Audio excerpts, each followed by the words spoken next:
대해서 우리가 풀이를 한번 해보고 우리 공부하던 과정을 점검해보고 넘어가도록 하겠습니다.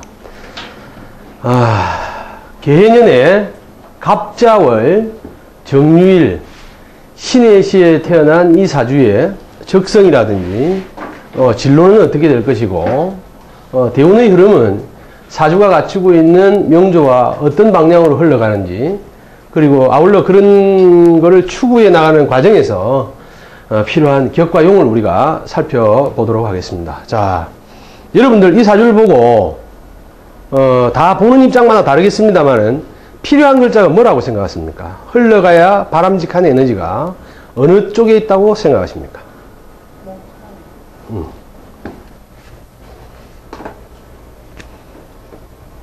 목화로.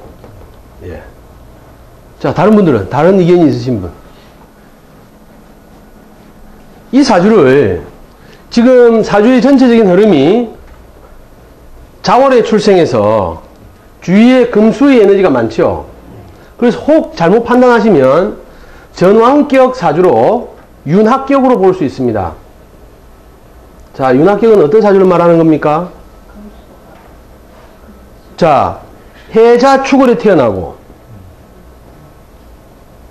해자축월이라는 게 북방수를 말한다, 그죠? 수의 계절을 말한다. 해자축월에 태어나고 임계수 일간을 쓰게 되면, 임수 계수 일간을 쓰게 되면 이런 경우 지지에 해자축을 쓰면서 지지에 방위합이나 삼합이 이루어져서 지지의 흐름이 수로 흘러가면서 일간이 임계수를 쓰고, 아울러 전제조건이 이러한 물의 흐름을 막는 토의 에너지가 없을 때, 이걸 우리가 윤합격이라 하고, 전체적으로는 사주를 특수격으로 봐서 흘러가도록 만들어주라. 용도가. 그럼 그건 뭐야? 특수사주다. 그래서 그건 앰뷸런스 같으면 뭐 환자만 싣고 댕기라, 이런 뜻인데, 요렇게 오해할 수도 있단 말이야, 이 사주가. 그런데 안 되는 이유가 뭐냐? 안 되는 이유가 뭐냐? 일간이 뭐로 태어났어요? 일단 정화로 태어났어. 그 다음 주위에 또 뭐가 있어? 간목이 있어. 그래서 이거는 전환격인 윤합격 사주로 볼 수 없습니다. 그러면 오행의 일반적인 풀이법으로 볼 때 별로 어렵지 않죠, 여러분? 눈에 바로 들어오는 사주다. 그래서 먼저 음양의 균형으로 보니까 어떤 에너지가 강하다? 음적인 에너지가 강하다. 자, 음적인 에너지가 강하면 어때? 어떤 특성이 있어? 소극적, 내성적.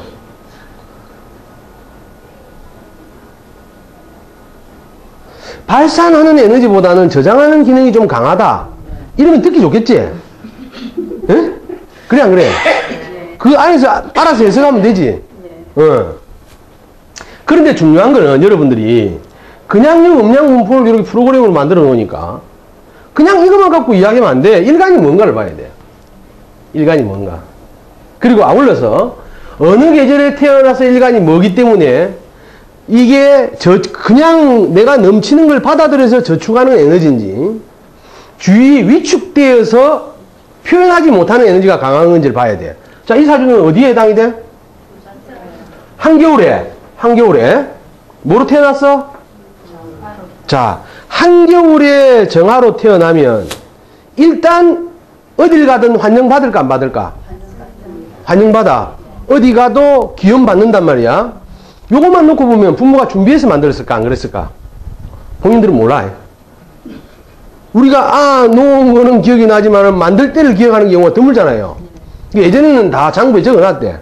내가 알을 놓으려고 금정산 삐알 어디서 뭐 800고지에서 뭐 기도를 3일 드리고 알을 낳는데 그게 뭐 예를 들어서 뭐 우리가 유명한 율곡이더라, 뭐 이렇게 표현이 되는데 요즘 그런 사람 없죠? 제대로 공부를 안 해서 그래. 아무튼 어딜 가도 환영받는 에너지다. 한겨울에 정화라는 따뜻한 불을 들고 들어오는데 밉다 할 사람이 어디 있겠어? 그런데 주위에서 보니까 전체적으로 지금 금수의 에너지로 보면 이 한겨울에 쎄는 노가 있겠나? 얼어 있다. 나무는 어떻겠노? 죽어 있다기보다는 사목이라는 표현을. 이런 상태에서 온 주위에서 저 불을 서로 달라고 요구를 하지. 근데 그 요구에 맞춰서 다 주고 나면 나의 존재가 있어 없어? 자, 그럼 이게 주위에서 온통 달라니까 줘.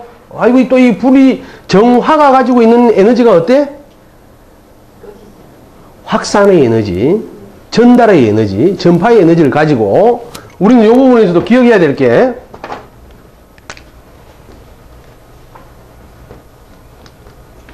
요까지만 일단 보면, 자, 요게 어떤 나무야? 어떤 나무야? 어떤 나무야 할 때 각자 가지고 있는 생각 전달 못하면 공부 안 하는 기래. 어떤 나무야?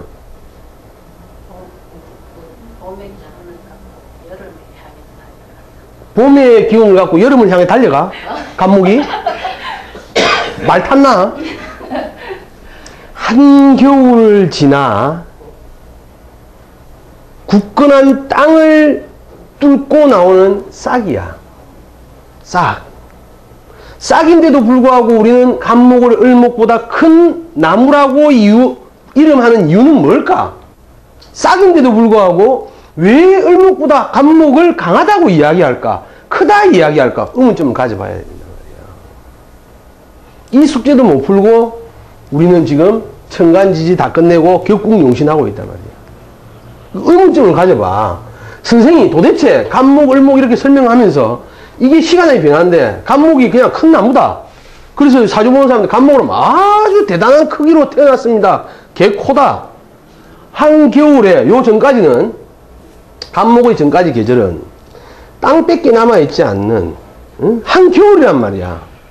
겨울에 이제 싹이 하나 이렇게 올라오는 이거를 일컬어서 감목이라 하는 이유를 뭔가를 알아내라니까. 그러면 이게 오히려 성장에서 한 과정으로만 보면 성장에서 외부의 환경과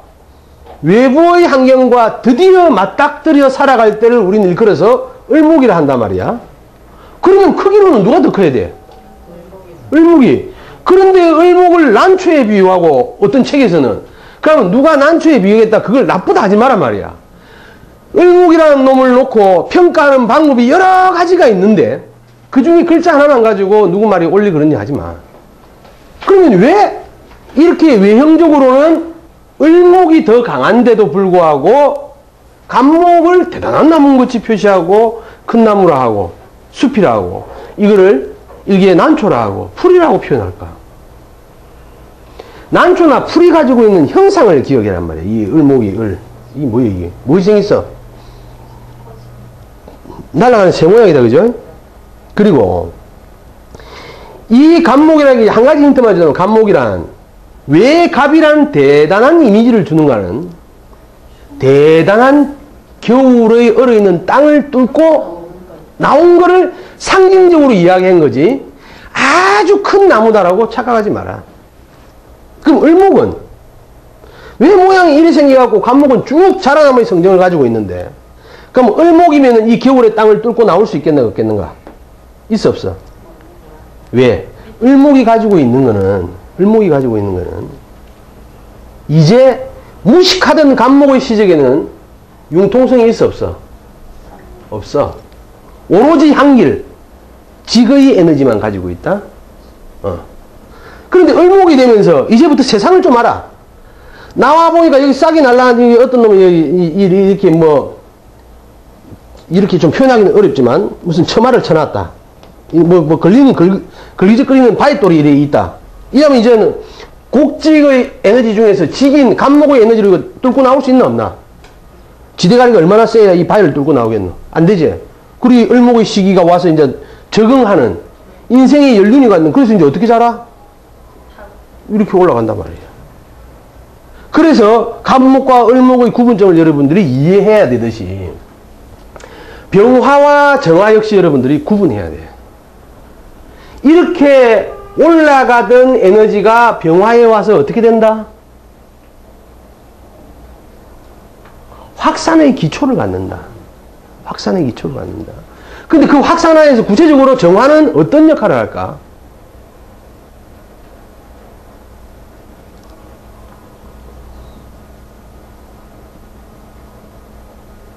수직 성장의 에너지야. 정화는. 위로 뻗는 수직 성장의 에너지를 가지고 있어.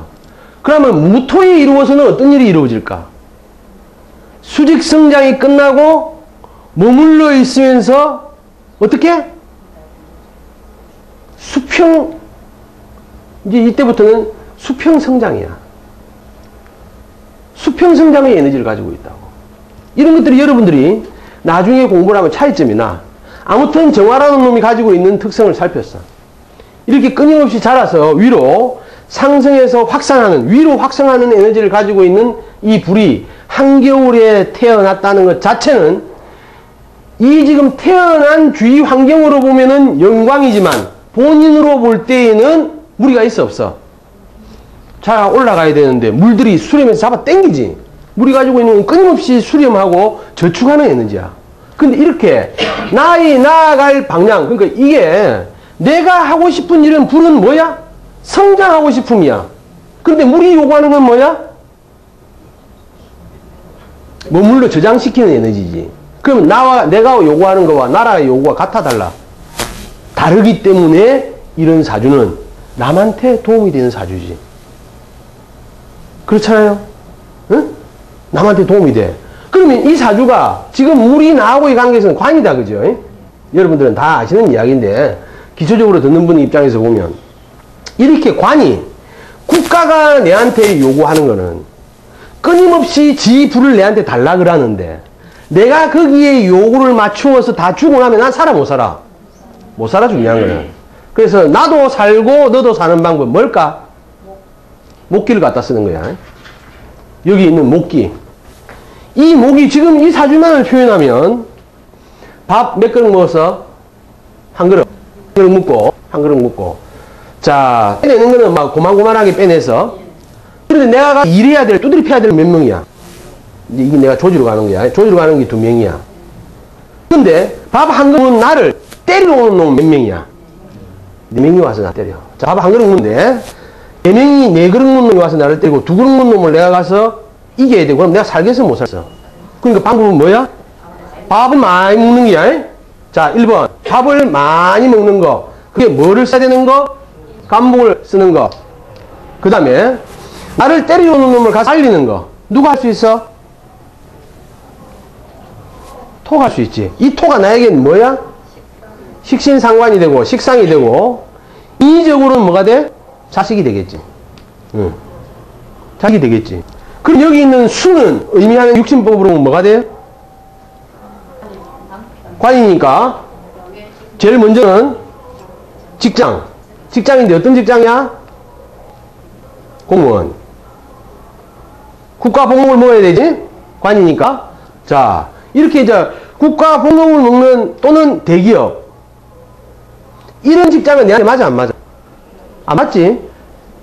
그렇죠. 이거 나한테 귀신이니까. 이래서 이렇게 명예를 얻으면, 이 명예를 얻으면 여기에 내가 먹고 살자고 목을 딱 거는 순간 이 나머지 다 책임져야 돼, 안 져야 돼? 책임져야 돼. 그래서 생긴 일이 최근에 누구야? 저 계시잖아. 뭐 생명 쪽에 열심히 일해가지고 그 교수님, 그분이 교수랑 계시라고 막 이야기를 해도 그 TV에 나서 얼굴을 좀 비춰야 되겠다. 이러면 안 된다, 이거라. 이거는 사람마다 자기 격이 있고 모양이 있단 말이야. 이 사주는 어떤 일을 하든 기본이 뭐가 돼야 돼? 학습, 공부. 엄마하고는 잘 맞겠지? 그지? 응? 이런 일을 하는 공무원이라도 어떻게 돼야 돼? 별정직. 인정? 네. 직접 그 법률의 테두리 안에서 요구를 받지 않는, 별따로 떨어져서 요즘 공무원 중에서는 별정직으로 하는 데가 많이 있죠. 그게 뭐야? 시설관리공단이면은 준공무원택이에요. 공무원은 공무원인데. 그래서 뭐, 어디고요? 장례식장. 영락공원. 저런 데에서 근무하는 공무원들은 별정직 공무원입니다. 그, 시공무원도 있고. 이렇게 된 데는 공무원으로서의, 관으로서의 영향을 좀 덜 받아. 그런 데는 원활한데, 이러한 사주가 관적, 평관격 사주니까, 이 관격 사주니까, 평관격 사주니까, 관이라는 게 기본적으로 내한테 맞는 것 같이 착각할 수 있지만, 그렇게 되더라도 영구직의 공무원이 돼야 된다. 그렇지 않으면 정말 어렵다. 그래서 이 사주가 살아나는 방법은 저 물속에 얼음 속에서 살아나는 방법은 덕함을 갖는 거, 인자함을 갖는 거, 공부하는 거. 공부하는 사람이 그 아주 독한 마음 먹고 공부가 되나? 남을 죽이기 위해서 하는 공부도 있긴 있어. 그러나 공부하는 자의 마음은 더불어 살자는 거거든. 그런 부서의 공무원이어야 돼. 그러면은 공무원을 보더라도 어때? 사회복지과나 계속 연구가 필요한 그런 부서에 가서 일을 해야 되고, 사실은 공무원보다는 공부하는 쪽으로 남아있거나 개인기업이 어울릴 수 있다. 그죠? 그리고 그러면 여기서 이제 우리가 1, 2, 3, 4번의 문제를 한번 풀어보자. 격은 어떻게 돼? 평관. 그럼 뭐 관격이라 하자. 관, 용은 뭐가 돼? 용, 인격 사주지. 그렇죠? 그래서 이제 인격 사주라는 게 이 인이 아까 목기를 쓰는 거잖아. 그 목기 쓰는 거를 반대하는 금은 또 뭐예요? 제재. 직접 죄를 취하는 일은 맞아 안 맞아? 그러니까 영업이나 사업, 본인이 주도적으로 해나가는 사업은 안 됨. 불가하잖아. 그죠?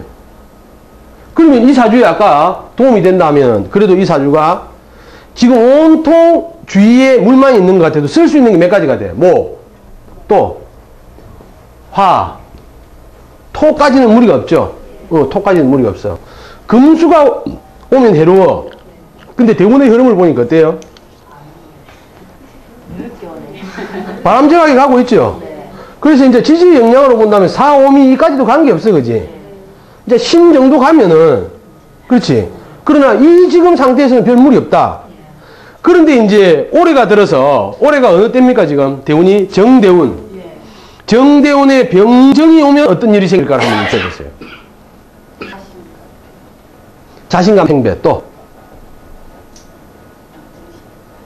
경쟁심도 생길 거고, 내가 여태까지 내 주장을 안 하던 것도 내 주장이 나올 수도 있고, 그러고 긍정적으로 내가 인생을 살아가는데 자신감을 갖겠죠, 그죠? 자, 이제 이렇게 가질 때, 뭐도 생각해봐? 여태까지 지든 생각 안 했던 관도 생각하게 되는 걸 알아야 돼. 긍정과 부정은 항상 같은 자리에서 존재하더라. 근데 이때, 잠시 좋다고, 관을 취하면 어떤 일이 생길까? 관을 취하면. 대운의 흐름상 크게 무리는 없으나, 이 사주가 추구해갈 방향으로 맞아요, 안 맞아요? 안 맞아요. 관에 들어간다는 거는, 아까 제2용신인, 이 사주가 상관격 사주죠.